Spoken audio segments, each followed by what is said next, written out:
ذہنی طور پر معذور کوٹلی آزاد کشمیر کے رہائشی تبارک حسین، جسے بھارتی فوجیوں نے 26 اگست کو راجوری میں غیر شعوری طور پر کنٹرول لائن عبور کرنے کے بعد گولی مار کر زخمی حالت میں گرفتار کیا تھا، گزشتہ روز بھارتی فوج کی حراست میں جامِ شہادت نوش کر گیا۔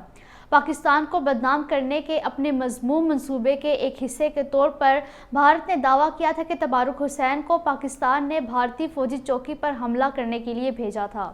بھارتی حکام ذہنی طور پر معذور ہونے کے باعث تبارک حسین کو دنیا کے سامنے پاکستان کو بدنام کرنے کے لیے پیش نہیں کر سکا، لہٰذا بھارت نے اسے دوران حراست ہی شہید کر دیا۔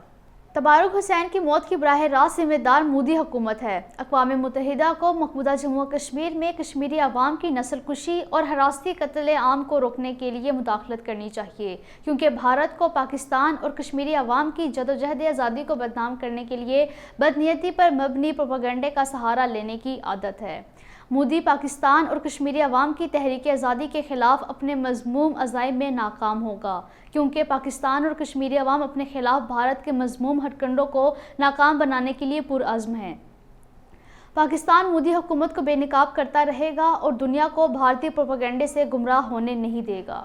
بھارتی پولیس نے ضلع کشتواڑ سے چرگی ڈول علاقے میں عبدالواحد نامی نوجوان کو گرفتار کر کے اسے ایک مجاہد تنظیم کا کارکن قرار دیا ہے۔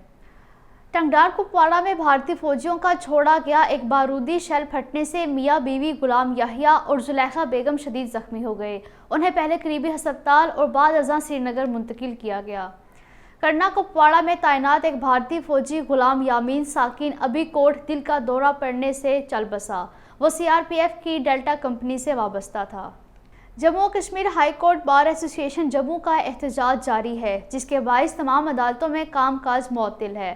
کل جموں بند کی کال دی گئی ہے۔ بھارت کی جنوبی ریاست کرناٹک میں BJP کے رکن اسمبلی اروند لمباولی نے سوال پوچھنے پر ایک خاتون سے گالم گلوچ کیا اور پھر اسے پولیس سے پکڑوا کر تھانے میں بند بھی کروایا۔ اس واقعے کی ویڈیو سوشل میڈیا پر وائرل ہوئی، جس پر لوگ شدید غم و غصے کا اظہار کر رہے ہیں۔